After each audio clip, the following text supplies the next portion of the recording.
hombre estaba muerto en el suelo. Otro estaba de pie frente a él, con el revólver todavía humeando, los ojos fijos en el horizonte de polvo. Y lo que nadie supo durante décadas, lo que los libros de historia olvidaron o decidieron callar, fue que ese disparo no fue el final de nada. Fue el comienzo de la historia más oscura, más sangrienta y más fascinante que el viejo oeste jamás produjo. Y esta noche, tú la vas a conocer entera. Corre el año de 1878. El sol de Nuevo México no pide permiso. Cae vertical sobre la tierra agrietada como un juez que ya tomó su decisión antes de escuchar los argumentos. La tierra huele a hierro, a estiércol de caballo y a algo más difícil de nombrar. Algo que los viejos del lugar llamaban simplemente el olor de lo que viene. Los hombres que vivían allí aprendían a reconocerlo. Y los que no lo aprendían, normalmente no vivían mucho tiempo. En el pequeño pueblo de San Patricio, territorio de Nuevo México, había un salón que no tenía nombre escrito sobre la puerta. No lo necesitaba. Todo el mundo sabía que era el único sitio en 15 millas a la redonda donde podías comprar whisky sin que te dispararan antes de que pudieras pagarlo. La mayoría de las veces, al menos. El propietario era un hombre llamado Garrett, aunque no el Garrett que quizás ya estás pensando. Este Garrett era gordo, silencioso, y tenía un ojo de cristal que siempre miraba hacia la puerta, incluso cuando el otro ojo estaba fijo en la botella que estaba llenando. Los clientes no sabían si eso era una ventaja o si simplemente les daba escalofríos. Era ambas cosas.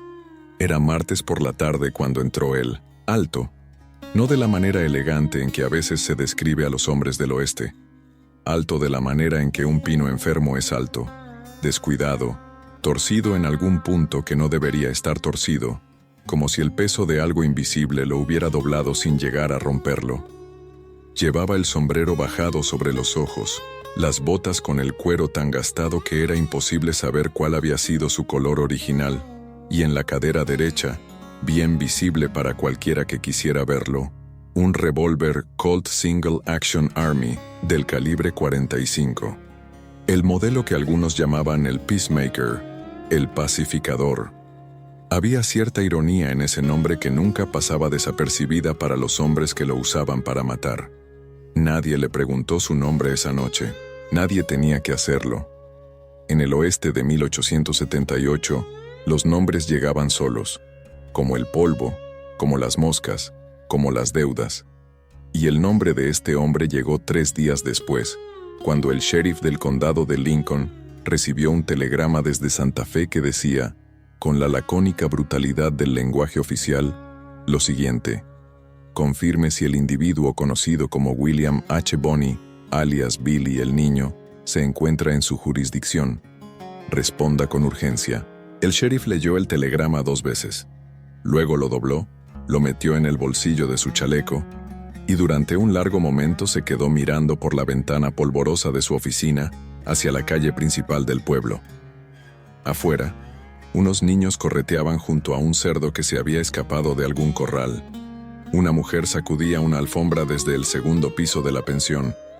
Un perro dormía en la sombra de la herrería. Todo parecía normal. Todo parecía tranquilo. El sheriff suspiró, cogió su pluma y escribió la respuesta que probablemente selló el destino de más de una persona en los meses que siguieron. Negativo. Mentía. Y aquí es donde la historia se vuelve realmente interesante, porque el sheriff que mintió en ese telegrama no era un cobarde, no era un corrupto en el sentido vulgar de la palabra. Era un hombre que había vivido suficiente tiempo en el territorio de Nuevo México, como para entender algo que los funcionarios de Santa Fe, con sus escritorios y sus sellos oficiales, nunca terminarían de comprender. En este rincón del mundo, las leyes no eran líneas rectas. Eran curvas, y a veces, la única manera de sobrevivir era doblar con ellas. Pero retrocedamos, porque para entender lo que pasó en San Patricio en el otoño de 1878, necesitas saber lo que pasó antes. Y lo que pasó antes es una historia que tiene la misma textura que la tierra de Nuevo México, áspera, rojiza, sembrada de espinas y con una extraña belleza que solo reconoces cuando ya es demasiado tarde para salir de ella. Todo comenzó con una guerra, no una guerra de la que hayas leído en los libros grandes, no la guerra entre el norte y el sur, que todavía dejaba cicatrices en el alma de medio país. Esta era una guerra más pequeña en el mapa, pero igual de brutal en los cuerpos. La llamaron la Guerra del Condado de Lincoln, y fue exactamente lo que su nombre prometía: una guerra, con bandos, con muertos, con traiciones que partían alianzas en dos como un hacha parte la madera seca. En un lado estaba Lawrence Murphy, después su sucesor James Dolan, hombres con dinero, con conexiones políticas, con el sheriff en el bolsillo y el juez en la otra mano. Controlaban el comercio, controlaban los contratos del ejército para suministrar carne a los fuertes, controlaban, en suma, todo lo que se podía controlar en un territorio donde controlar era lo mismo que respirar. Eran el tipo de hombres que sonreían mucho en público y no dormían bien por las noches. En el otro lado estaba John Tunstall, un joven empresario inglés que había llegado a Nuevo México con dinero de su padre, ideas propias y la ingenuidad suficiente como para creer que podía competir con Murphy y Dolan en sus propios términos. Abrió su tienda, contrató vaqueros, formó alianzas y cometió el error de creer que porque tenía la ley de su parte, la ley lo protegería. El 16 de febrero de 1878, un grupo de hombres armados dio alcance a John Tunstall en una cañada fuera del rancho. Le dispararon, le mataron el caballo, luego le pusieron el revólver contra la cabeza y apretaron el gatillo. Tenía 24 años. Entre los vaqueros que trabajaban para Tunstall y que encontraron su cuerpo esa tarde había un muchacho de 18 años, de complexión delgada, dientes salidos y una sonrisa que los que lo conocían describían siempre de la misma manera, como si supiera algo que tú no sabías. Su nombre, el que usaba entonces, era William Bonney, y en el momento en que vio el cuerpo sin vida de su patrón en esa tierra rojiza de Nuevo México, algo en él se reorganizó de una manera que no tiene nombre exacto, pero que los hombres del oeste conocían bien. No era odio exactamente, no era miedo, era más parecido a una decisión, la clase de decisión que no se toma con la mente sino con algo más profundo, más antiguo, más irreversible. Billy el niño había decidido que alguien iba a pagar, y esa decisión iba a costarle la vida, pero no todavía, no por mucho tiempo todavía. Los meses que siguieron a la muerte de Tunstall fueron un carnaval de violencia que el territorio de Nuevo México no había visto antes y que esperaba no volver a ver. Billy y los hombres leales a Tunstall, que empezaron a llamarse a sí mismos los reguladores, con esa capacidad que tienen los hombres jóvenes para ponerse nombres que suenen a justicia cuando lo que hacen es lo contrario, comenzaron a cazar a los asesinos de su patrón uno por uno. El primero cayó en abril. William Morton y Frank Baker, dos de los hombres que habían participado en la muerte de Tunstall, fueron capturados por los reguladores. Había quienes decían que debían ser llevados ante la justicia. Había quienes decían que la justicia en el condado de Lincoln era una palabra que pertenecía exclusivamente al bando de Dolan. Al final, Morton y Baker no llegaron a ningún tribunal. Sus cuerpos fueron encontrados en un camino polvoroso con múltiples heridas de bala. Los reguladores dijeron que habían intentado escapar. Puede que fuera verdad, puede que no. Después vino el sheriff Brady. William Brady era el hombre que llevaba la placa en el pecho y los intereses de Dolan en el bolsillo. El 1 de abril, no sin una ironía que la historia ha saboreado desde entonces, Billy y varios reguladores le tendieron una emboscada en la calle principal de Lincoln. Brady murió con 4 balas en el cuerpo. Su diputado también cayó herido, y Billy, en un movimiento que muchos han analizado desde entonces como imprudencia, como audacia o como simple rabia, salió de su escondite para recoger el rifle que Brady llevaba consigo, un fusil que le había sido confiscado antes. La justicia de los detalles pequeños tiene su propio sabor en el oeste. Le dispararon mientras lo recogía. La bala le rozó la cadera. Billy siguió corriendo. Era imposible de matar. Eso era lo que la gente empezaba a decir, o quizás simplemente todavía no había llegado su momento. Ahora bien, si estás siguiendo esta historia con la misma intensidad con la que yo te la estoy contando, ya te habrás dado cuenta de que hay algo que todavía no te he dicho. Algo que los libros pasan por alto, que las películas simplifican y que la leyenda, con su costumbre de preferir lo dramático a lo verdadero, ha enterrado bajo capas de mito, y tiene que ver con el hombre que finalmente puso fin a la historia de Billy el niño. El hombre que apretó ese gatillo en la oscuridad de una habitación en Fort Sumner. Un hombre cuya propia historia es tan complicada, tan llena de contradicciones y de silencios elocuentes, que merece ser contada con la misma lentitud con que el whisky baja por la garganta en una noche fría del desierto. Pero antes de llegar a él, necesitas conocer el verano de 1878. El 5 de julio de ese año, tuvo lugar lo que se conoce como la Batalla de Lincoln, y el nombre no es exagerado. Durante 5 días, los reguladores, parapetados en la casa de Alexander McSween, uno de los aliados civiles de Tunstall, resistieron un asedio de las fuerzas de Dolan reforzadas por elementos del ejército que el gobernador del territorio había puesto, de manera cuestionable y conveniente, a disposición del bando contrario. 5 días de disparos, de calor implacable, de agua que se acababa, de miedo que no se nombraba porque nombrarlo habría sido lo mismo que rendirse. El 19 de julio, Dolan ordenó incendiar la casa. Las llamas empezaron por la parte trasera, lentas al principio, casi consideradas, como si el fuego también supiera que lo que estaba a punto de hacer no tenía remedio. Luego tomaron fuerza. La madera seca del oeste arde con una ferocidad que quien no lo ha visto no puede imaginar. Las paredes crujían. El humo era tan denso que los hombres dentro no podían ver a 2 metros de distancia. Fue entonces cuando decidieron correr. Salieron por la puerta trasera en la oscuridad del anochecer, uno a uno, disparando hacia las sombras que los esperaban afuera. Algunos cayeron. Alexander McSween, el abogado que había creído que la ley podía ganar esta batalla, fue alcanzado 5 veces y murió en el jardín de su propia casa en llamas. Otros hombres murieron junto a él. Billy el niño no murió.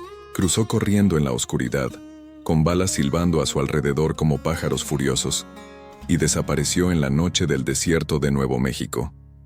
Los que lo vieron correr dijeron después que parecía casi alegre, que tenía esa sonrisa. La sonrisa de quien sabe algo que tú no sabes. Escapó, y durante los meses siguientes, Billy vivió en ese espacio indefinido entre la ley y el mito que el viejo oeste creaba para ciertos hombres como si los necesitara. Robó ganado, se movió entre pueblos, bebió whisky y jugó a las cartas y bailó con mujeres en los saloons de poblaciones cuyo único denominador común era su distancia de cualquier cosa que se pareciera a la autoridad. Se volvió famoso, primero en el territorio de Nuevo México, luego más allá. Los periódicos de Las Vegas, Nuevo México, empezaron a publicar historias sobre él. Algunas eran verdad, muchas no lo eran. Todas contribuían a construir algo que el propio Billy miraba, se decía, con una mezcla de diversión y de cansancio. Porque detrás de la leyenda había un hombre joven que sabía muy bien que el final de esta historia no iba a ser feliz. En diciembre de 1880 llegó a Lincoln County un nuevo sheriff. Su nombre era Patrick Floyd Garrett, y si el nombre Garrett te suena a algo, es porque este es el Garrett que importa. El Garrett largo, de 1,90 m, tan flaco que la gente decía que cuando se ponía de perfil desaparecía. El Garrett que había jugado a las cartas con Billy el niño años antes, en tiempos más tranquilos, en tiempos en que ambos eran simplemente 2 jóvenes tratando de ganarse la vida en un territorio que no tenía piedad con los débiles. Se decía que habían sido amigos del tipo que el oeste producía, sin demasiada profundidad sentimental pero con la confianza suficiente como para volverte la espalda sin temer que te clavaran un cuchillo en ella. Ahora Garrett llevaba una placa, y el gobernador Lew Wallace El mismo hombre que estaba escribiendo Ben-Hur en su despacho mientras el territorio a su cargo ardía en violencia, había prometido una recompensa de $500 por la captura de William Bonney. $500 en 1880 era más dinero del que la mayoría de los vaqueros veían en varios años de trabajo. ¿Puedes imaginar ese peso? El peso de saber que cada hombre con quien te cruzas está calculando si vales más vivo o muerto para su bolsillo. Billy lo sabía, y sin embargo seguía moviéndose. Seguía apareciendo en los lugares donde lo esperaban, como si desafiara al destino con la misma sonrisa con que había cruzado corriendo el jardín en llamas de McSween. El 23 de diciembre de 1880, Garrett y sus diputados cercaron a Billy y su banda en Stinking Springs, un lugar cuyo nombre en español, Las Aguas Apestosas, decía todo lo que había que saber sobre el encanto del lugar. Era de noche. Hacía un frío que mordía. Los caballos humeaban en la oscuridad. Garrett había estudiado los movimientos de Billy durante semanas. Había hablado con sus contactos. Había seguido rastros que otros no habrían visto. Y por fin tenía a su hombre. O casi. De madrugada, Charlie Bowder salió de la cabaña para dar de comer a los caballos. Llevaba el mismo tipo de sombrero que Billy acostumbraba a usar. Garrett, en la oscuridad, tomó una decisión en una fracción de segundo. Disparó. Bowder cayó herido de muerte. Entró tambaleándose de vuelta a la cabaña, y Billy, según los testimonios posteriores, lo empujó de nuevo hacia afuera con las palabras: «Ya estás muerto de todas formas. Vénganos antes de irte». Bowder salió. Llegó hasta donde estaban los hombres de Garrett y murió en sus brazos murmurando que quería ir a casa. No hubo más disparos esa noche. Cuando amaneció, Billy el niño se rindió. No porque le faltara valor, no porque no tuviera opciones. Se rindió, dijeron los que estaban allí, con la misma tranquilidad con que un hombre que ya lo ha aceptado todo, acepta lo que queda. Salió con las manos en alto, con esa sonrisa, y le dijo a Garrett algo que ningún periódico de la época recogió con exactitud, pero que todos los presentes recordaban a su manera años después. Algo sobre los dados, sobre cuándo dejar de jugar. Lo llevaron encadenado a Santa Fe, luego a Mesilla. El juicio duró lo que duran las cosas cuando el veredicto ya está decidido antes de que empiece. Lo condenaron a morir ahorcado el 13 de mayo de 1881. Billy tenía 21 años, y aquí, exactamente aquí, es donde la historia da el giro que nadie esperaba. El giro que convirtió una historia de violencia en algo que las personas siguen contando 140 años después. El giro que hace que todavía hoy, en ciertos pueblos de Nuevo México, la gente discuta sobre si lo que pasó fue un acto de audacia, de locura, de genio o de algo que no tiene nombre exacto en ningún idioma. El 28 de abril de 1881, mientras los guardias Ollinger y Bell custodiaban la cárcel de Lincoln, Billy pidió permiso para ir al excusado. Bell lo acompañó. En el camino de vuelta, en algún punto de esa escalera que sube al segundo piso del edificio que todavía existe y que los turistas visitan hoy con esa mezcla de fascinación y de incomodidad que produce la violencia convertida en historia, Billy consiguió liberarse de sus esposas. Nadie sabe exactamente cómo. Algunos dicen que tenía las muñecas excepcionalmente delgadas y que llevaba días practicando en silencio en su celda. Otros dicen que alguien le dejó un arma escondida en el excusado. Hay quien apunta al segundo Garrett, el del ojo de cristal, aunque esta es probablemente una de esas historias que el oeste inventó para hacerse más interesante a sí mismo. Lo que sí se sabe es lo que pasó después.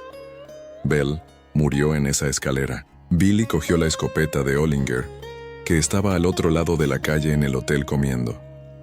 Cuando Ollinger escuchó el disparo y salió corriendo, Billy lo esperaba desde el balcón del segundo piso. Le disparó con su propia escopeta. Luego, según los testigos que vieron la escena desde la calle con la incredulidad paralizada de quien presencia algo que su mente no termina de procesar, Billy arrojó la escopeta rota al cuerpo de Ollinger y le dijo algo. El texto exacto varía según quien lo cuente. La versión más repetida es una frase que tiene la densidad oscura del humor del hombre que ya no tiene nada que perder. Luego Billy pidió a alguien que le quitara los grilletes que todavía llevaba en los pies. Se despidió de algunos de los lugareños que lo conocían, montó a caballo y se fue hacia el oeste. El sheriff Garrett, que estaba en otro condado recaudando impuestos, recibió la noticia y tuvo una reacción que los que estaban presentes describieron de manera diferente según su simpatía hacia uno u otro hombre. Unos dijeron que maldijo y tiró algo contra la pared. Otros que simplemente se quedó callado un momento y luego dijo que lo encontraría. Tenía razón. Pero lo que pasó en esos 2 meses y medio entre la fuga de Billy y el final de la historia es lo que más me interesa contarte. Porque Billy no huyó. No cruzó la frontera hacia México, que estaba a pocas horas de camino. No desapareció hacia el norte o el este. Se quedó en el mismo territorio de Nuevo México. Se quedó cerca de Fort Sumner, donde tenía amigos, donde había gente que lo quería, donde una mujer a la que se decía que amaba vivía en la casa de su padre. ¿Por qué? Es la pregunta que los historiadores han debatido durante décadas. ¿Era arrogancia? ¿Era fatalismo? ¿Era simplemente que Billy el niño, a sus 21 años, con toda su leyenda y toda su destreza con un revólver, era todavía lo suficientemente joven como para creer que las cosas malas les pasaban a otros? ¿O quizás era algo más simple? Quizás Billy sabía exactamente lo que iba a pasar y decidió que si tenía que ser, que fuera aquí, en este territorio que era el único lugar que había sido algo parecido a un hogar, rodeado de la poca gente que lo quería como persona y no como leyenda. Fue el 14 de julio de 1881. Patrick Garrett había seguido rastros, había hablado con informantes, había usado esa combinación de paciencia y de determinación que hacía de él un cazador diferente a los demás. No buscaba el enfrentamiento dramático, no quería el duelo en la calle principal que las películas inventarían después. Garrett era un hombre práctico. Garrett quería el resultado. Esa noche llegó a Fort Sumner. Fue a la casa de Pete Maxwell, uno de los hombres que conocía a Billy. Entró en su habitación a oscuras, sentándose en el borde de la cama para hablar con él en susurros, buscando información sobre el paradero del forajido. Maxwell vivía con el miedo visible de quien está en el centro de algo más grande que él. Afuera, en la noche del desierto de Nuevo México, el calor del día se había disuelto en ese frío seco que cae sobre los llanos cuando el sol desaparece. Las estrellas sobre Fort Sumner eran las mismas estrellas de siempre, indiferentes, brutalmente hermosas. El único techo que el oeste ofrecía sin cobrar por él. Billy estaba en la casa de un vecino. Había cortado carne de una canal que colgaba en el porche y quería más. Salió descalzo, con el cuchillo en la mano, en la oscuridad. Vio a 2 hombres que no reconoció junto al porche de Maxwell, los diputados de Garrett que esperaban fuera. Les preguntó en español, ¿quién es? No obtuvo respuesta, o la respuesta fue una evasiva. Billy retrocedió hacia la habitación de Maxwell. Entró en la oscuridad, y en ese momento sus ojos en proceso de adaptación distinguieron una silueta sentada en el borde de la cama que no era Maxwell. ¿Quién es?, preguntó de nuevo. Las 2 palabras que pronunció después son las que los historiadores no se ponen de acuerdo en transcribir. Algunos dicen que dijo el nombre de Maxwell, otros que simplemente balbuceó algo ininteligible.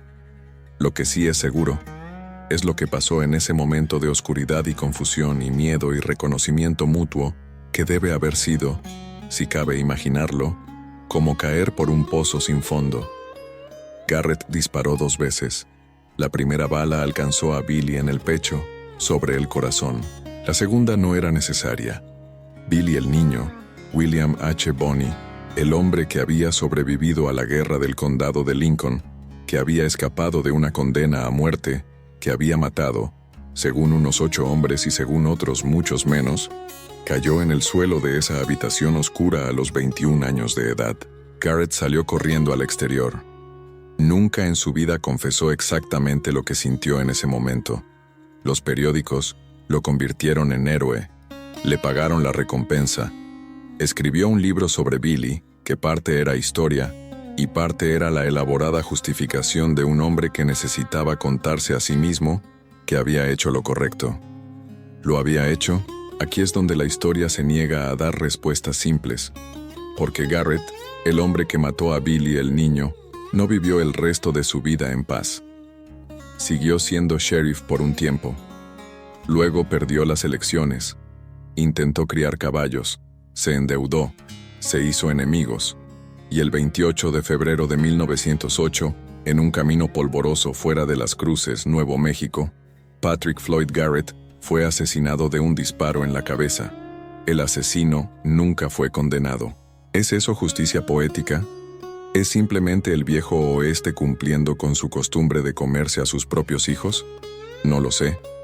Lo que sí sé es que hay algo en esta historia que va más allá de las balas y los nombres. Algo sobre el precio que pagamos por convertirnos en leyenda. Algo sobre la diferencia entre quien realmente fue un hombre y quien la historia decidió que era. Porque Billy el niño en la memoria popular es el forajido simpático, el muchacho rebelde, el pistolero de sonrisa fácil que nunca creció lo suficiente como para volverse aburrido. Es el héroe de quienes se sienten del lado equivocado de la ley. Es el villano de quienes creen que las instituciones, incluso las corruptas, merecen obediencia.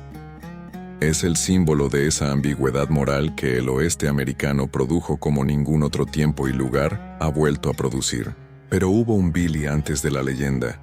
Un niño llamado Henry McCarthy que nació en Nueva York, que perdió a su padre siendo pequeño, que cruzó el país con su madre enferma, que murió cuando él tenía 14 años, que sobrevivió como pudo en ese oeste, que no tenía nada que ofrecer a los jóvenes pobres excepto trabajo duro, peligro y la posibilidad, siempre esa posibilidad, de que las cosas fueran de otra manera. ¿Qué habría sido Billy el niño si John Tunstall no hubiera muerto? ¿Si alguien le hubiera dado un trabajo honesto y una oportunidad real? ¿Si el condado de Lincoln no hubiera sido el lugar más corrupto y violento del territorio más peligroso de los Estados Unidos? No lo sabemos. El oeste no guardaba esas historias alternativas, guardaba las que tenían muertos suficientes para llenar los periódicos. Lo que sí sabemos es esto. En Fort Sumner, donde Billy murió y donde está enterrado, la gente lo recuerda de una manera diferente a como lo recuerda el resto del mundo. Lo recuerdan como alguien que trataba bien a los mexicanos en una época en que tratarlos bien era ya una posición política.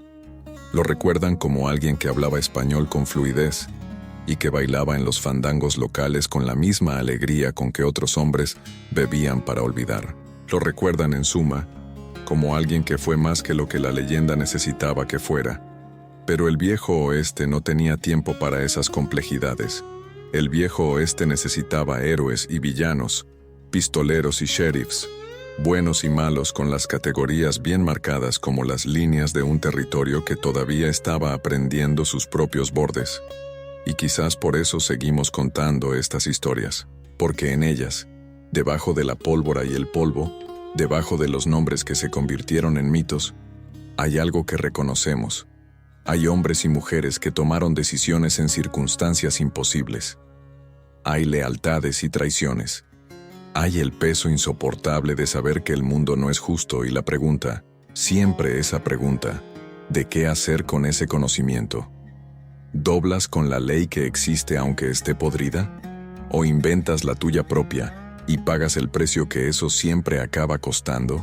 Billy eligió, Garrett eligió, Murphy y Dolan eligieron, y todos pagaron, cada uno a su manera, el precio de vivir en un tiempo y un lugar donde las elecciones tenían consecuencias inmediatas, visibles, irreversibles. Hay algo más sobre este verano de 1878 que los libros casi nunca mencionan.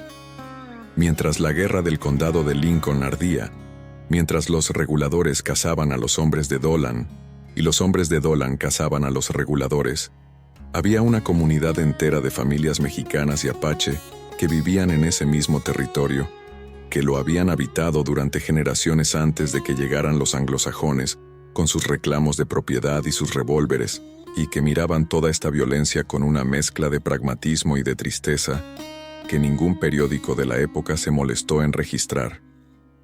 Ellos sabían cosas sobre esa tierra que los forasteros nunca aprenderían. Sabían dónde estaban los ojos de agua que no aparecían en ningún mapa. Sabían qué plantas curaban las heridas de bala si no había un médico a 3 días de camino. Sabían que el desierto que los anglosajones llamaban inhóspito era, si sabías leerlo, un lugar de una generosidad secreta y constante. Billy lo sabía también, al menos en parte. Era quizás la única cosa que lo diferenciaba de la mayoría de los hombres de su tiempo, su capacidad de escuchar a quienes los demás ignoraban, de ahí su español, de ahí sus amigos en Fort Sumner, de ahí esa red de protección que tardó tanto en desmoronarse. Pero todo se desmorona. En el oeste todo se desmoronaba eventualmente, como los pueblos de adobe que el desierto reclamaba de vuelta en cuanto los hombres los abandonaban. Como los sueños de los que habían cruzado el continente convencidos de que al otro lado habría algo que valiera el precio del viaje. Escuchen. Si esta historia les ha hablado de algo que reconocen, si han sentido en algún momento la textura de esa tierra roja de Nuevo México, o el calor del sol de julio sobre Fort Sumner, entonces entienden por qué estas historias siguen vivas. Y si quieren seguir viviendo en ellas, si quieren que yo les siga contando las historias que el viejo oeste guarda todavía sin contar, las que están en los archivos polvorientos, en las cartas que nunca se publicaron, en las tumbas sin nombre de hombres y mujeres que merecían más que el olvido, entonces ya saben lo que tienen que hacer. Suscríbanse. No es mucho lo que se les pide, un gesto pequeño para seguir recibiendo la mejor compañía que este canal puede ofrecerles, las historias verdaderas del tiempo en que América todavía estaba decidiendo qué quería hacer. Pero antes de que se vayan, necesito contarles una última cosa sobre esa noche en Fort Sumner, una cosa que Garrett nunca incluyó en su libro.